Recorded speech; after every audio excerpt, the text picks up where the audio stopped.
Hello everyone, today we are going to see how to play FunDhan, an educational card game based on financial literacy. Through this game, children can learn about simple financial concepts such as managing money, tracking their expenses, and also improve their math skills in a fun and an engaging way. So, let's get started. First, let's have a look at the game components.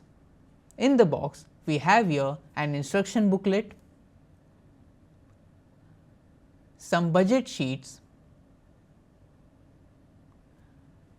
10 budget cards,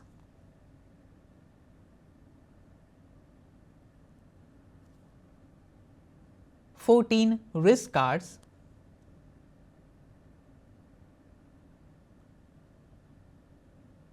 a deck of 62 need cards,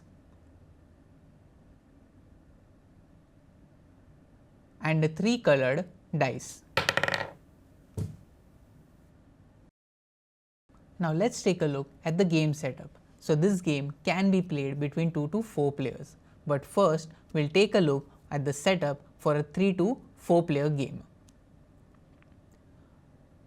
First we'll distribute one budget sheet to each player. Then we'll take some budget cards, shuffle them well and distribute to each player without looking randomly. Let's have a look at this budget card. Each budget card has a character mentioned on it, and each player has to play the game as the character mentioned on their budget card. Also, there are some numbers mentioned on the budget card which we will discuss later. All the players first have to fill the details of their characters in the budget sheet.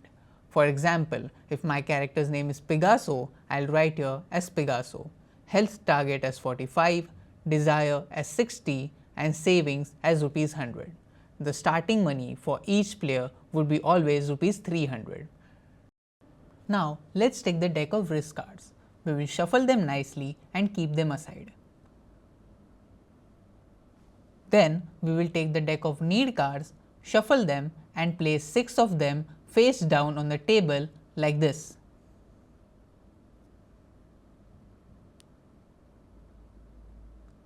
The remaining need cards will be kept aside. Our game setup is now ready, which will look something like this.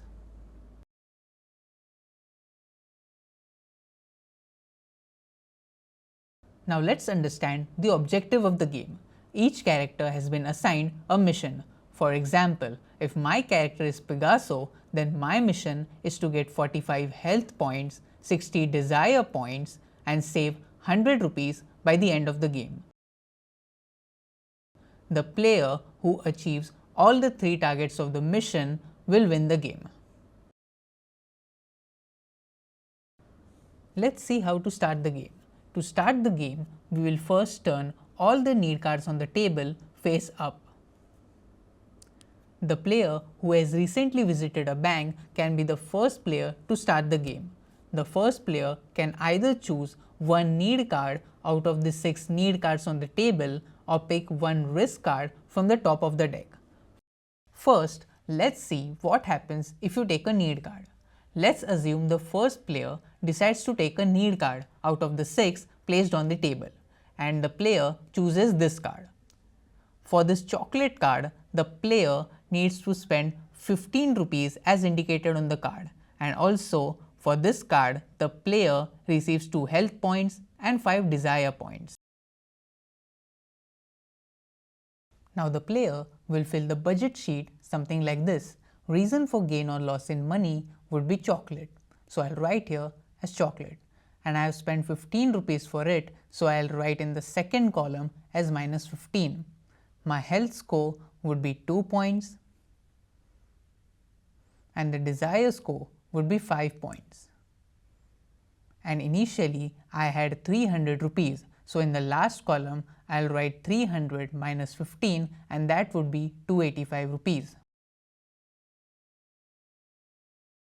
By using this budget sheet, the players can keep a record of their spendings and gains throughout the game, and as soon as this space gets empty, a new need card from the top of the deck is kept at that spot. So the next player will also have a choice between the 6 need cards and the risk cards. Now let's understand how the game will continue. The game will be played in a clockwise direction. So after Pegaso, who was the first player, Pessi will play, then Ploga and finally Pipo. Now again it would be Pegaso's turn to play and start the second round of the game. Let's say the first player Pegaso chooses a need card again and he or she chooses an omelette card out of the 6 need cards. Now the player will fill the budget sheet something like this. Reason for loss in money would be omelette, so in the first column I'll write as omelette.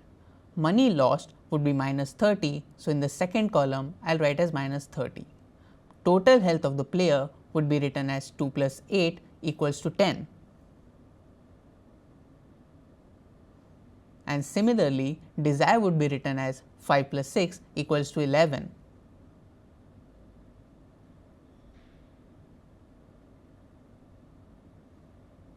And finally, money left with the player would be 285 minus 30, that is 255 rupees.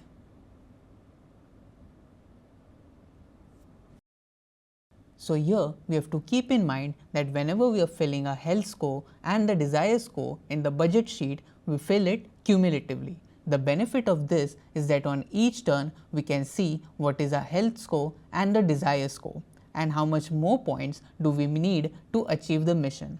As you can see here in my budget sheet, my total health score is 10 and my total desire score up till now is 11. Now we will see how to play the risk cards. To play a risk card, first of all we will take the dice and roll it. So we have got the pink color on the dice. Now we will pick up a risk card. As you can see here, there are 3 situations on the risk card. Pink color appeared on the dice, so we will follow the pink situation, which is extra art period for all. If you see the budget card, our character has some likings and some dislikings. For example, Pegaso likes art period. So for this, the player will be awarded 5 desire points. Now let's see how to fill this in our budget sheet.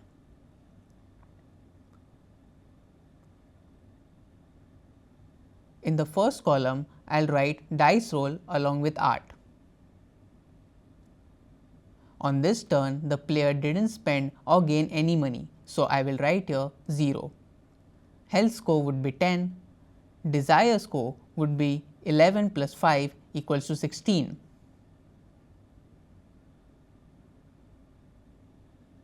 And the player didn't spend any money, so in the last column, I'll write 255 rupees. An important thing to understand here is that this situation was applicable for all the players, as it was mentioned for all on the risk card. If for all is not mentioned in this situation on the card, it will be applicable to only the player who has rolled the dice. Now let's see how this risk card picked by player 1 will affect other players.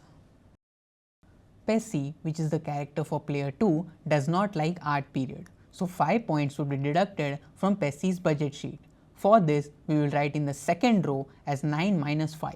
Please note, a new row is not used by Pessi here because the deduction of desire score is due to the dice rolled by another player and not by Pessi.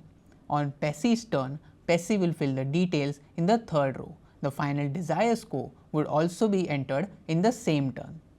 An important rule to remember here is that there are only 14 risk cards in the game. Once all the 14 risk cards are used by the players, they cannot be used again, and only the need cards can then be used to proceed the game. Whether to choose a need card or risk card depends on the situation of the game and the player's mission, so the players have to think carefully before choosing a card. Players can choose a card which would be beneficial for them and at the same time will act as a disadvantage to another player. Therefore, it's important to think before choosing a card. Also, if a player has less money, choosing a risk card can sometimes be a disadvantage. The game continues in a clockwise direction for 14 rounds, and these 14 rounds represent 2 weeks. After 14 rounds, the game ends and the players can see their final scores for their health, desire, and savings in the last row of their budget sheet, which will look something like this. If the player has achieved the required health and desired target, a one-time reward is also awarded to the player, which is mentioned on the budget card. For example, by the end of 14 rounds, if Pessi achieves a health score of at least 55 and a desire score of at least 40, a reward of 40 rupees would be awarded to Pessi. The player who has achieved all the 3 targets of the mission will win the game. Only achieving the health or the desired target is not enough to win the game. A player needs to achieve all the 3 targets, that is health, desire, and savings, in order to win the game. Sometimes there can also be more than one winner for the game. Now let's have a look at the game setup for 2 players. In a 2-player game, remove all the need cards with the values of 5, 45 and 50 from the deck.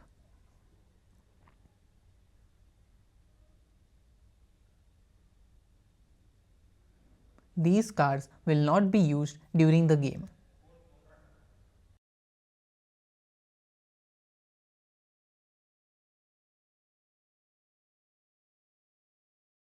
There will be no change in the number of risk cards.